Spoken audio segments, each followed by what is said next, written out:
Salutations à tous et à toutes, j'espère que vous allez bien. Bienvenue à tous pour ce nouvel épisode des Chroniques d'un Pimpin Imparfait. Si tu atterris ici, c'est que tu me suis peut-être depuis un moment sur les réseaux. On m'y connaît sous le nom de Monsieur Lee, mais aujourd'hui, c'est pas à travers lui que je vais m'exprimer. Ce sera principalement Erast ou Léoutan, et je préfère même Léoutan. J'ai créé ce podcast dans une démarche de transmission. On sait que tout ce qui est sur Internet reste et il restera. Et j'adore l'idée de la capsule temporelle et j'aurais aimé en fait transmettre à travers cette capsule matérialisée justement par ce podcast mon état d'esprit actuel, ma courte expérience de la vie, de la parentalité, mes doutes, les peurs que j'ai pu rencontrer ainsi que la vision par rapport à la paternité. Et cette capsule elle est destinée à mes enfants, leurs enfants et au-delà. Et pour moi, elle marque aussi en fait une période difficile de ma vie et j'aurais aimé justement graver cette période dans le temps et constater plus tard par moi-même mon évolution dans 20, peut-être 30 ans, en regardant et en écoutant justement ces audios et ces vidéos, si j'ai l'opportunité justement d'être encore présent. Et dans un deuxième temps, j'aimerais aussi libérer la parole des hommes, ainsi le fait qu'on puisse s'exprimer en fait, exprimer ce que nous ressentons lors justement de ce bouleversement qu'est la parentalité. Ce projet, il est normalement composé du podcast ainsi qu'un documentaire qui doit sortir également en même temps. J'espère que je serai en mesure de pouvoir le terminer à temps. En tout cas, voilà pour résumer un tout petit peu l'état d'esprit de ce podcast. Je te souhaite une bonne écoute. Et puis c'est tout. C'est tout.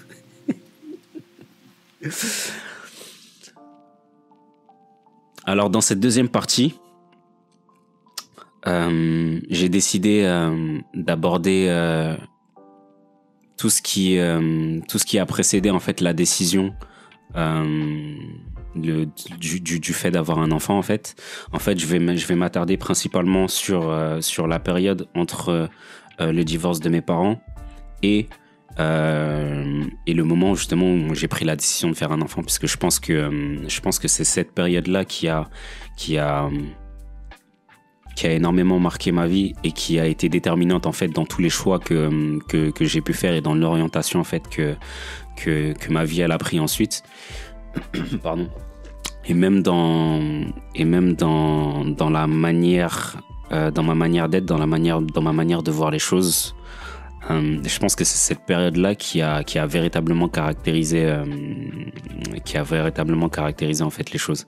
Et c'est pour ça que j'ai décidé d'appeler ce deuxième épisode les fondements de la parentalité, parce que je pense vraiment que c'est à partir de là, en réfléchissant justement sur cette période et en me penchant véritablement dessus, même à travers les quelques séances que j'ai pu faire avec mon thérapeute, je me suis rendu compte vraiment que c'était cette période qui a été déterminante et les mots que j'ai pu emmagasiner, les mots MAUX.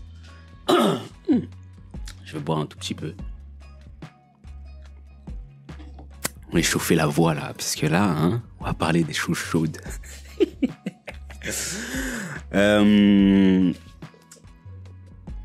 Alors déjà, la chose sur laquelle j'aurais aimé commencer, c'est l'impact en fait du fait de grandir dans une famille monoparentale et de quelle manière en fait je me suis construit justement dans cet environnement. Comme je te le disais lors du premier épisode, mes parents en fait ont divorcé lorsque j'avais 11 ans. Donc ils s'étaient séparés déjà un tout petit peu avant, mais ils sont véritablement séparés. Séparation de corps, c'était et le divorce a été prononcé quand j'avais 11 ans. Et cette période en fait, elle m'a marqué parce que déjà j'avais plus mon père, j'avais plus mes deux parents en même temps à la maison. Et c'est la période où j'ai pris énormément de responsabilités. J'ai dû prendre énormément de responsabilités déjà parce que ma mère du coup elle était seule. Mon père on le voyait une semaine sur deux par rapport justement à la décision du juge. Et puis ils habitaient pas à côté, donc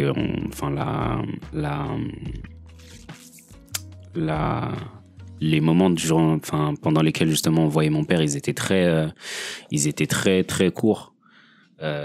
C'était même juste des après-midi, puisque au début il avait pas d'appartement là où nous recevoir, donc au début c'était même juste des après-midi. Je m'en souviens, juste des après-midi au McDo. C'était des après-midi qu'on passait au McDo, où mon frère il pleurait parce que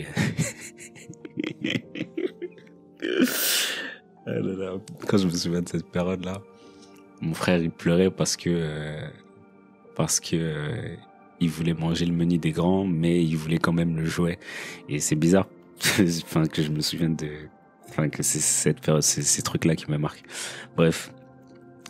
Et ouais, on passait souvent nos après-midi au McDo avant que mon père ait la possibilité d'avoir un appartement.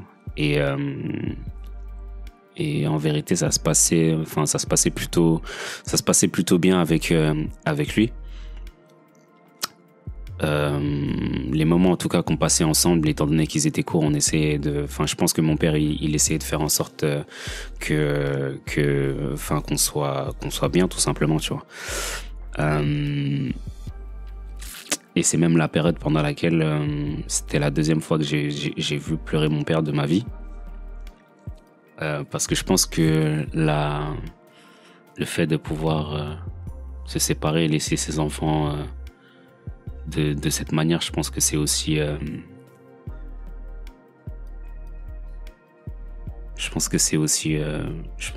quelque chose de fort dans la vie d'un homme. Aujourd'hui, avec le recul, même si, étant donné que moi comme je te disais dans l'épisode 1, moi j'étais l'aîné, donc il y avait énormément de choses que je comprenais. Et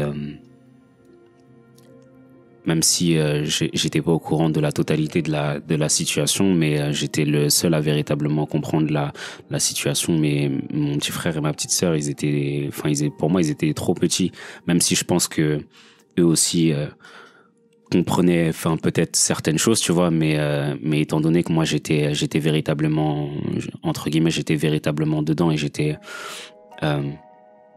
le plus apte à pouvoir comprendre certaines choses, et ben je pense que j'ai été frappé plus profondément justement par cette séparation que mon frère et ma sœur. Après, il faudrait qu'on puisse en discuter pour le savoir. Et donc du coup, pendant cette période, étant donné, comme je t'ai dit, que j'étais devenu entre guillemets l'homme de la maison, ma mère demandait beaucoup de moi. Ce qui est normal, parce qu'elle était seule, donc j'étais la personne en fait à qui elle devait se rapprocher. Et dans l'épisode 1, je te parlais du fait d'être irréprochable, d'être parfait, parce que elle se raccrochait justement à moi, et elle s'est beaucoup raccrochée à sa spiritualité, à Dieu. Je l'avais pas mentionné en fait pendant l'épisode 1. J'ai été élevé en tant que témoin de Jéhovah. Enfin, j'ai grandi chez les témoins de Jéhovah au niveau de ma spiritualité, et dans l'épisode 1, je l'avais pas mentionné parce que je sais pas, parce que j'ai toujours eu j'ai pas toujours eu, mais j'ai longtemps eu, je sais, étant jeune, la difficulté de pouvoir l'exprimer, par exemple à mon entourage, à mes amis, etc. Parce qu'on sait ce que la plupart des gens pensent justement par rapport aux témoins de Jéhovah. Après avoir fait écouter le premier épisode, le retour justement que j'ai eu, c'était de pouvoir en parler, parce que parce que en vérité c'est vrai, ça sert à rien en fait si justement je suis dans cette démarche de transmission. En vérité, c'est soit je dis les choses totalement, ou soit je fais les choses à moitié, et autant faire les choses entièrement, tu vois. Donc les choses justement petit aparté, les choses justement sur lesquelles que j'avais survolé dans l'épisode 1, je reviendrai dessus dans des hors-séries, étant donné que j'avais déjà segmenté en fait le reste de mes épisodes, mais je reviendrai dessus dans les hors-séries, et principalement justement cette partie justement par rapport à ma spiritualité. Je reviendrai dans un hors-série en ce qui concerne justement la transmission en fait des valeurs à mes enfants, en tant que parent, en tant que père, comment moi je souhaite justement transmettre cela à mes enfants, et de quelle manière en fait par rapport justement à tout ce qui s'est passé dans ma vie spirituellement, et j'ai décidé aujourd'hui de pouvoir transmettre les valeurs et comment je les ressentis. Mais ça, je reviendrai dessus plus tard. Et donc comme je te disais, j'ai grandi en tant que témoin de Jéhovah. Donc ma mère s'est beaucoup raccrochée à la religion, à sa foi après son divorce. Et donc du coup j'ai soutenu ma mère du mieux que j'ai pu quand elle avait pas la possibilité de pouvoir nous emmener aux réunions. Les réunions, entre guillemets, c'est l'église, pour ceux qui connaissent pas, le lieu en fait de culte des témoins de Jéhovah, ça s'appelle la salle du royaume. Donc quand je dirais que je vais à la salle, ça veut dire que c'est qu'on allait à l'église, on allait prier, c'est l'endroit où on va prier, tu vois. Et donc du coup c'est moi qui quand ma mère elle en avait pas la possibilité, et j'amenais mon frère et ma sœur, on prenait le bus, etc. Et puis on allait je les emmenais à la salle, parce que je savais que c'était quelque chose qui était important pour ma mère au vu justement de sa situation. Et je pense que c'est quelque chose qu'elle voulait. Elle voulait que malgré justement ce qui nous était arrivé, elle voulait quand même qu'on ait une bonne éducation et qu'on soit élevé dans les normes de Dieu. Donc je pense que c'était une manière pour elle de nous aider à ne pas dériver. Et il faut le dire, ça m'a, malgré tout ce que j'ai pu faire à côté, je pense que ça m'a beaucoup aidé. Les fondements en fait de la personne que je suis aujourd'hui ont été fondés justement par rapport aux valeurs que j'ai connues à travers justement la religion. Donc ça, c'est quelque chose que je peux pas nier aujourd'hui. Si je suis l'homme que je suis devenu aujourd'hui, c'est aussi justement grâce aux valeurs que j'ai pu avoir de mes parents par l'intermédiaire de la religion, et ensuite ma mère, parce que mon père justement lui il avait quand ils ont divorcé, il a quitté les témoins de Jéhovah. Mais voilà, donc j'avais cette attente justement du côté de ma mère. De mon père également, j'avais aussi beaucoup d'attentes. Et en fait, quand tu es justement dans cette situation, j'étais dans une situation où en vérité tu veux pas choisir entre ton père et ta mère. Je voulais pas choisir entre mon père et ma mère. T'as la peur de pouvoir les décevoir, et en plus justement quand tu divorces, ils te demandent, on te dit, je sais que pendant cette période là tu reçois une certaine pression où on te dit voilà, si on te demande qui tu dois choisir, tu dis que tu restes avec maman. Si on te demande qui tu dois choisir, tu restes avec papa. Donc la pression principalement elle était sur moi à ce niveau-là. Et en vérité, tu peux pas choisir en fait entre tes parents, tu vois, parce que t'as peur en faisant un choix, t'as peur de pouvoir de décevoir l'un ou l'autre.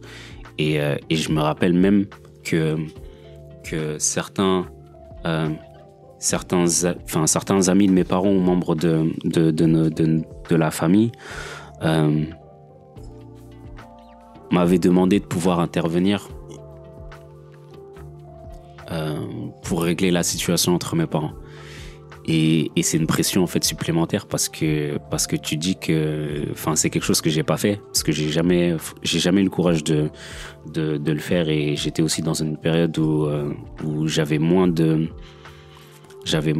moins d'attache avec mon père. En fait, avec mon père, nous on est pareil.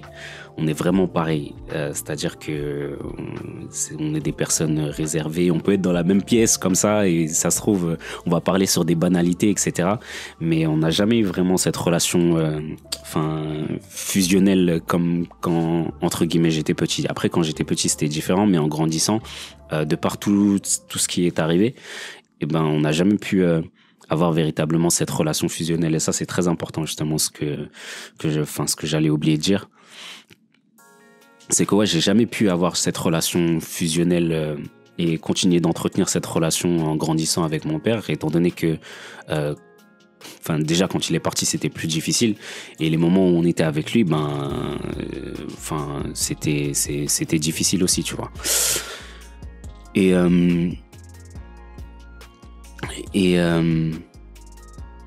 qu'est-ce que je voulais dire ? Je ne sais plus. Oui, et donc on m'avait demandé d'intervenir dans les problèmes entre mon père et ma mère, de pouvoir parler à mon père, essayer de le conseiller, lui demander de pouvoir revenir à la maison, etc.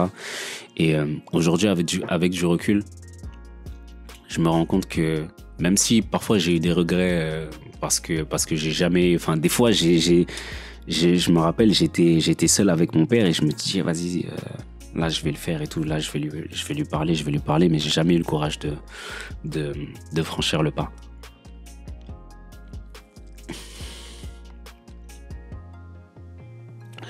J'ai jamais eu le courage de franchir ce pas-là.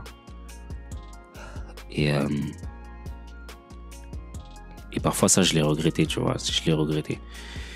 Mais avec du recul aujourd'hui, je me dis que en vérité c'est pas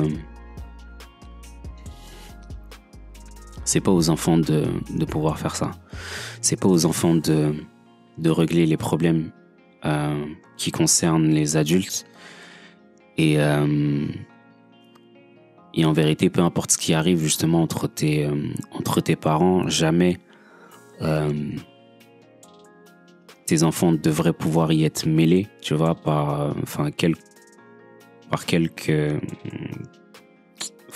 moyen que ce soit, tu vois, même s'ils vont être directement impactés, mais on ne devrait pas mêler.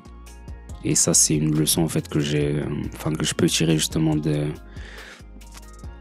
cette expérience à travers le divorce, c'est qu'on ne devrait pas mêler en fait nos problèmes d'adultes à ceux des enfants. Les enfants, ils ont entre guillemets, ils n'ont rien demandé, mis à part le fait de pouvoir vivre correctement, le fait de pouvoir grandir correctement. Et même si quelquefois je pense que ça peut aider, tu vois, il y a des je me souviens qu'il y a des enfants aussi dans ma famille qui avaient dit qui avaient joué ce rôle-là, tu vois, ce rôle d'intermédiaire, et ça avait marché. Après avec du recul aujourd'hui, je pense pas, en tout cas moi personnellement, que c'est quelque chose à faire, de pouvoir mêler les enfants aux problèmes d'adultes. Et donc avec ça, tout le temps en grandissant, je te disais, j'avais ce désir de pouvoir faire les choses parfaitement, parce que en vérité, après avoir vécu tout ça, j'avais aucunement envie de reproduire en fait le même schéma par lequel j'étais passé. Donc le même schéma par lequel j'étais passé, notamment à travers le divorce de mes parents, tu vois, en tant qu'enfant. Je m'étais dit que le jour où je construirais une famille, je ferais en sorte d'essayer d'avoir un couple déjà stable afin de fonder une famille solide. Et je sais que ce désir-là, il vient justement de cette période-là. Et donc déjà, tu avais ce premier aspect, et tu avais l'aspect aussi par rapport à l'argent, parce que l'argent, mon désir de faire de l'argent a commencé aussi pendant cette période-là. La période qu'on a vécue avec ma mère, elle a été super difficile, même si aujourd'hui je la salue et je respecte beaucoup cette femme. Et je dis bien cette femme parce que c'est pas une mince affaire, justement, en tant que femme noire, seule, de pouvoir élever 3 enfants, faire en sorte qu'ils manquent de rien, pouvoir se débrouiller avec un budget vraiment serré. Des fois aujourd'hui, j'essaye de comprendre comment nos mères font pour quelquefois tenir des budgets. Des fois, tu te rends compte qu'elle arrivait avec 50 € à ce qu'on mange toute la semaine, tu vois. Même si on mangeait pas des trucs de ouf, tu vois. Je me rappelle qu'on avait un plat. On avait un plat avec mon frère et ma sœur qu'on mangeait souvent, parce que c'était les choses qu'il y avait au frigo, tu vois. Donc on se débrouillait avec ce qu'on avait. Donc on mangeait du riz, on prenait du riz, on faisait cuire du riz avec des lardons, tu vois. Tu prends du riz, tu mets des lardons dessus, on mettait du gruyère dessus.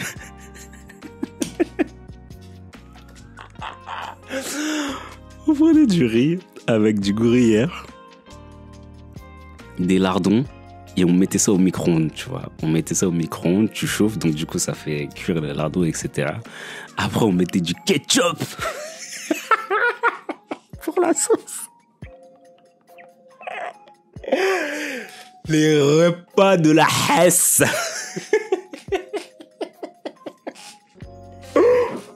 Dama Jampiaka. Mince. Quand je repense à cette période, c'est vraiment incroyable. C'est vraiment incroyable. Et malgré ça, tu vois, on n'était pas malheureux pour autant, tu vois. Dans l'épisode 1, je pense que je t'en ai parlé. Ma mère, elle s'est débrouillée toujours pour qu'on soit toujours bien habillés. Et le fait que je m'habille bien et que je prenne soin de mes affaires aussi, ça vient de là. Ça vient de cette période-là, tu vois. C'est pour ça qu'aujourd'hui, je pense que ça doit être ça. Je pense que j'avais pas beaucoup de vêtements à l'époque. Et donc du coup, ceux que j'avais, j'en prenais soin, tu vois. Et je pense que c'est pour ça aujourd'hui que j'ai ce désir de pouvoir remplir mon armoire comme ça, là, acheter des vêtements. Après, dans les vêtements, moi, je suis pas trop dans les marques, je suis plus dans le style, tu vois. Mais c'est vrai que je pense que ça vient de cette période-là. Et je prends assez bien soin de mes affaires. Parce qu'aujourd'hui, j'ai des affaires qui datent que je devais avoir même encore à l'adolescence, tu vois. Que je peux mettre encore aujourd'hui, que j'avais à l'adolescence, j'ai des habits de plus de 10 ans, tu vois, je pense. Des habits, des chaussures, etc. Mais je pense que ça doit venir de cette période-là. Et donc, du coup, ma mère, elle se débrouillait toujours pour qu'on soit bien habillés. Je me rappelle au collège, quand j'étais au collège, elle m'avait dégainé un ensemble Lacoste. Je m'étais acheté une banane Lacoste et tout. J'étais trop frais. Tout le monde me complimentait sur mon ensemble et tout. Alors que, à côté de ça, tout le monde, les gens, ils étaient pas au courant des sacrifices que ma mère, elle avait fait pour pouvoir m'acheter ça, tu vois. Et je pense qu'on a essayé de la faciliter du mieux qu'on pouvait. Parce qu'on lui demandait on lui demandait jamais rien, tu vois. Moi, j'ai jamais demandé d'argent à mes parents. Je me suis toujours débrouillé pour en avoir. Et, euh, et même par rapport à ça, mon père, il nous avait, il m'avait orienté justement sur le fait de pouvoir travailler pour pouvoir gagner de l'argent. C'est avec lui que entre guillemets, j'ai fait mon premier travail parce que c'est lui qui m'a donné mon premier salaire, tu vois. C'est lui qui m'a enfin, mon premier argent que j'ai eu par l'intermédiaire du travail, genre du travail, tu vois. Parce que je faisais aussi d'autres travaux dehors, mais mes premiers deniers que j'ai gagnés à la sueur de mon front, c'est mon père qui me les a donnés, tu vois. J'étais parti avec lui pendant une période des vacances. J'avais 15-16 ans, je pense. Et je suis parti en livraison avec lui. Et je me réveillais à 5h du matin, on revenait à midi, j'étais KO, je dormais toute l'après-midi. Je me réveillais la première fois. Le premier jour, j'étais KO.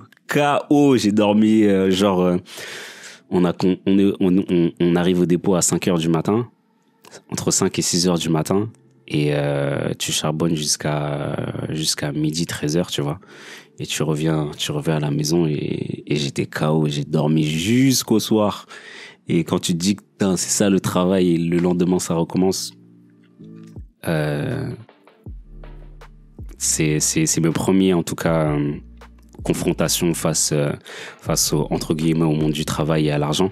Et donc pour rebondir sur ça, du coup, je te disais que donc j'avais premièrement le désir de faire les choses parfaitement, le désir justement de ne pas reproduire le même cheminement par lequel j'étais passé.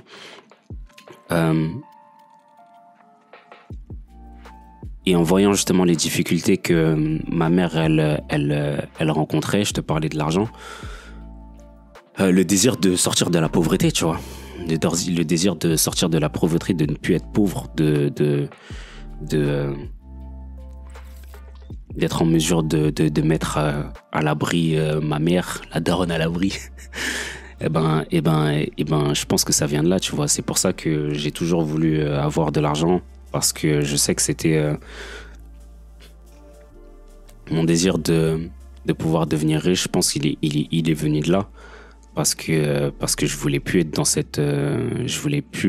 être dans cette situation, ni pour moi, ni pour ma famille, ni pour qui que ce soit, tu vois. Et si un jour justement j'avais des enfants, c'était de pouvoir leur éviter tout ça, tu vois. Moi j'ai mangé des cafards. Oh, faut que je vous raconte cette anecdote. Je raconte l'anecdote des cafards. Et je ferai le parallèle plus tard par rapport à notre épisode. Par rapport à un autre épisode que j'ai préparé. C'est que le premier appartement qu'on a eu avec mes parents, c'était un petit studio dans lequel il y avait une pièce. Et c'était un studio sous les toits, tu vois. Et dans ce studio-là, il y avait des cafards, tu vois. Et je me rappelle, mon père, il m'avait acheté une brique de jus. Ça, quand je te raconte ça, c'était vraiment à l'époque. Je devais avoir... J'étais encore à la maternelle. Et j'ai ce souvenir-là encore.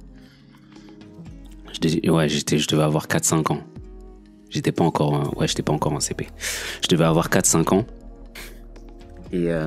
Et mon père, il m'achète une brique de jus, tu vois, une grosse brique de jus d'orange, on rappelle bien. Et donc le soir, tac, je bois mon jus, tout ça, blablabla, ouais, je bois. Et putain, ça me dégoûte. Et âme sensible, s'abstenir. Et finesse, il reste que 15 minutes là. Et donc du coup, le soir, je bois cette brique de jus.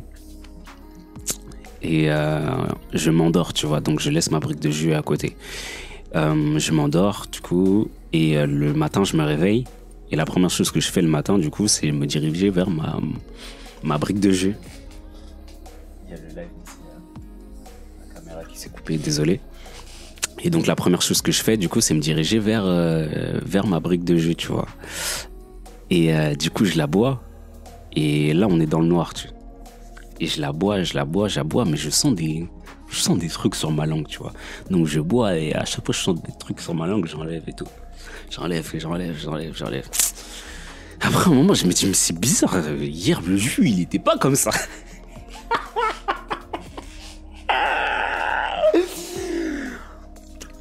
On m'ouvre les volets.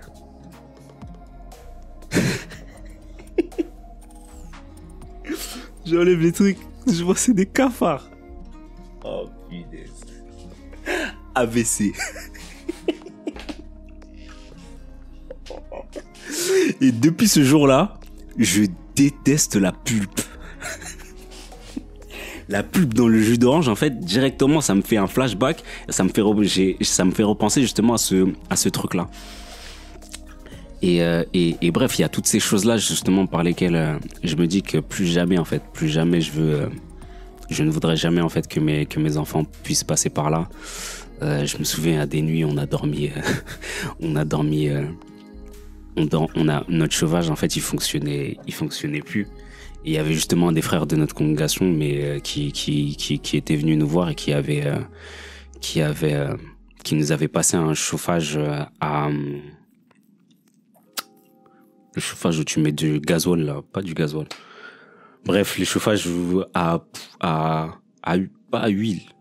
Bref, je sais plus, mais bref, vous voyez ce que je veux dire. Les chauffages où tu remplis avec du gasoil là, enfin du carburant là.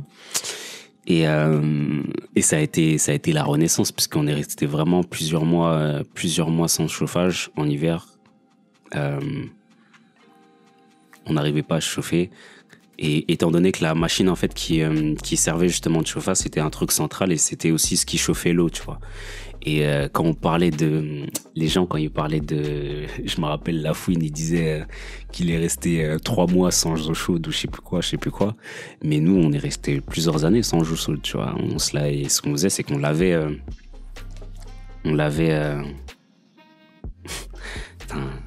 Et là, j'ai les souvenirs qui me reviennent. C'est qu'on chauffait l'eau en fait. On chauffait l'eau et après on la prenait en fait avec une bassine et après on se lavait comme ça, tu vois. On se lavait, je rapportais l'eau, je la versais après dans un seau et après je me lavais comme ça dans la petite baignoire, tu vois. Dans la moitié de baignoire. Si mon frère et ma soeur ils entendent ça, ils vont comprendre direct. Et ouais, je voulais plus du tout repasser par ça. Et donc, ce désir d'un côté de ne plus reproduire ce que j'ai pu vivre durant le divorce de par mes parents et par rapport à la pauvreté, par rapport au fait de faire de l'argent, et c'est ce qui a drivé en vérité le reste justement de mon cheminement jusqu'à mon mariage parce qu'il était hors de question pour moi de fonder une famille et que je puisse être en mesure d'un jour divorcer. Le mariage pour moi c'était une fois et puis le divorce c'était même pas quelque chose d'envisageable dans mon esprit, tu vois. Parce que justement j'étais passé par là et parce que je voulais pas élever des enfants avec d'un côté le père, d'un côté la mère, parce que moi-même j'étais passé par là et c'est pas quelque chose, même si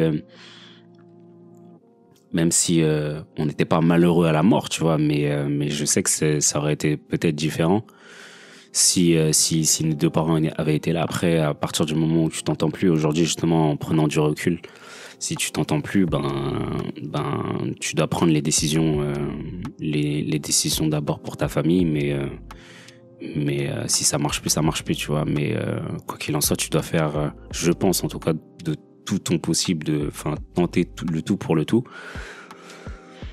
pour maintenir ta famille. Mais si ça fonctionne plus, je comprends aujourd'hui, je comprends en fait leur décision aujourd'hui, tu vois. Et qu'il reste 10 minutes.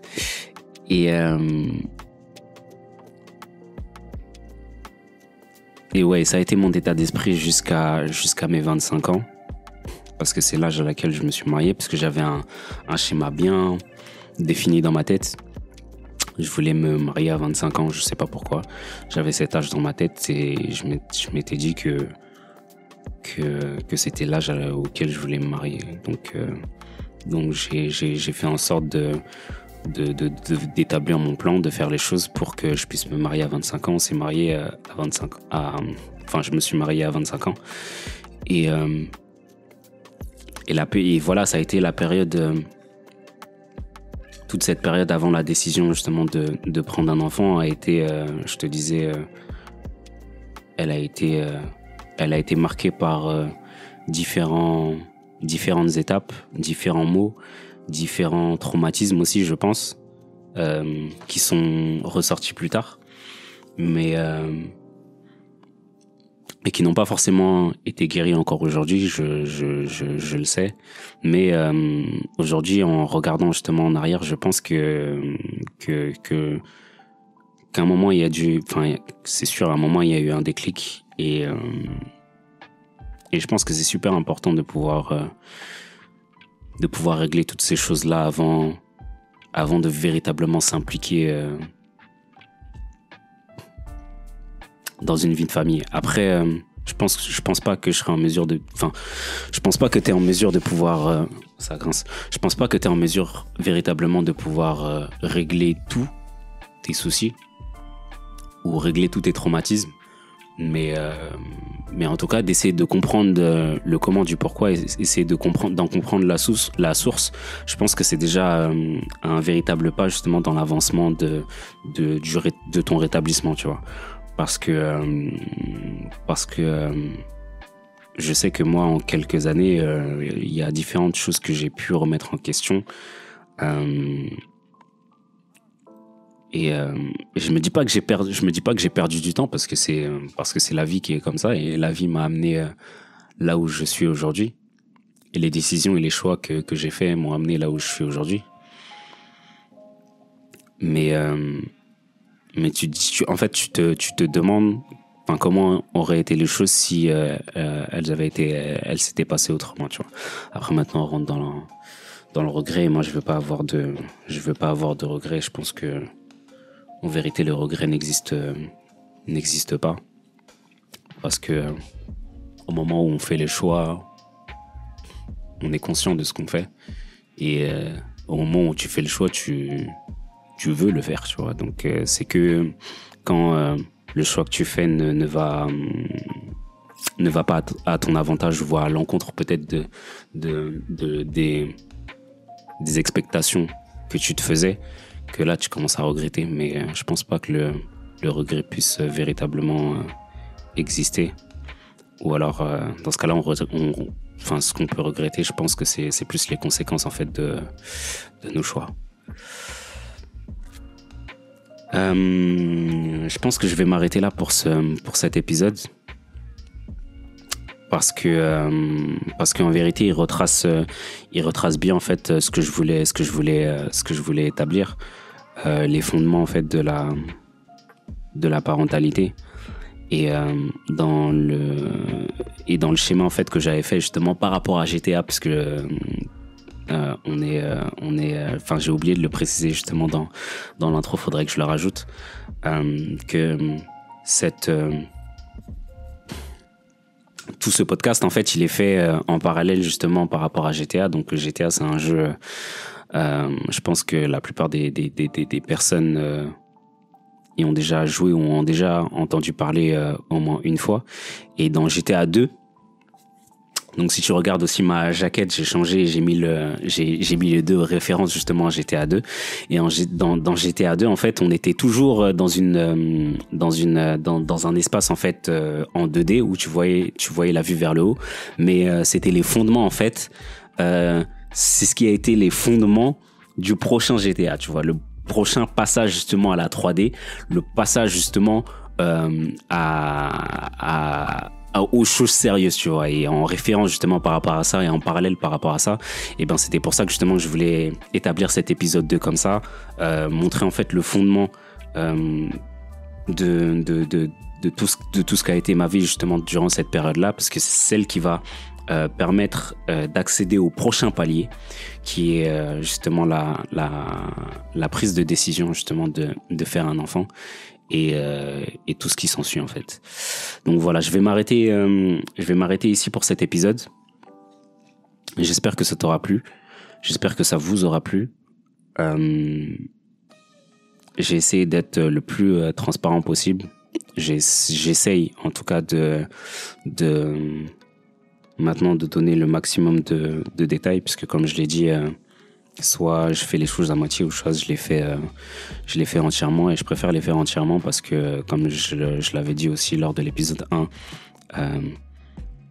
ce podcast il agit aussi comme une sorte de thérapie, et le fait de pouvoir révéler mes peurs, le fait de pouvoir révéler certaines choses que je cachais ou que j'occultais, et ben ça me permet, c'est une sorte de délivrance, tu vois, ça me permet de pouvoir me délivrer de certaines choses, et voilà, j'espère en tout cas que ça vous sera utile, à vous, mes enfants, mes petits-enfants, mes arrière-petits-enfants. Regardez comment papy il était frais, si t'as la possibilité de regarder la vidéo. Regarde comment ton pépé il était frais.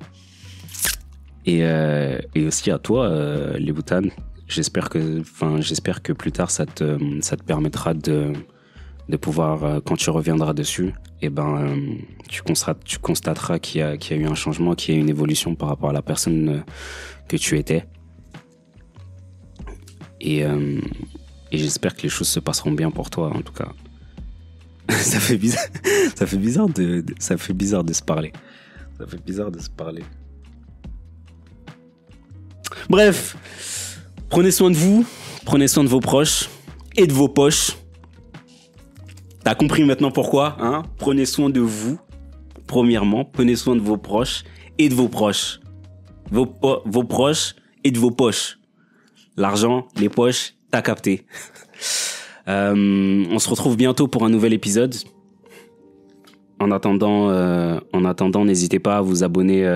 N'hésitez pas à vous abonner à la chaîne LiTV sur YouTube pour être mis au courant justement des prochaines vidéos. N'hésitez pas à vous abonner aussi à mon compte Instagram monsieurli.fr, sur lequel je suis le plus présent, et je poste toutes les actualités par rapport à mes projets.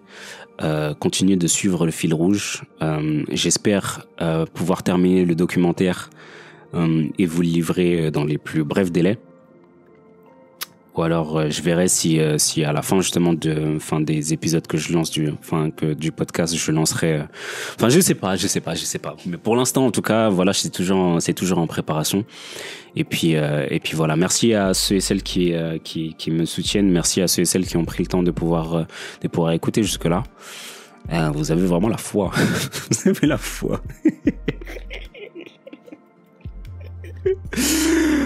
Allez, salut, prenez soin de vous. Et puis nous, on se retrouve bientôt. Bye.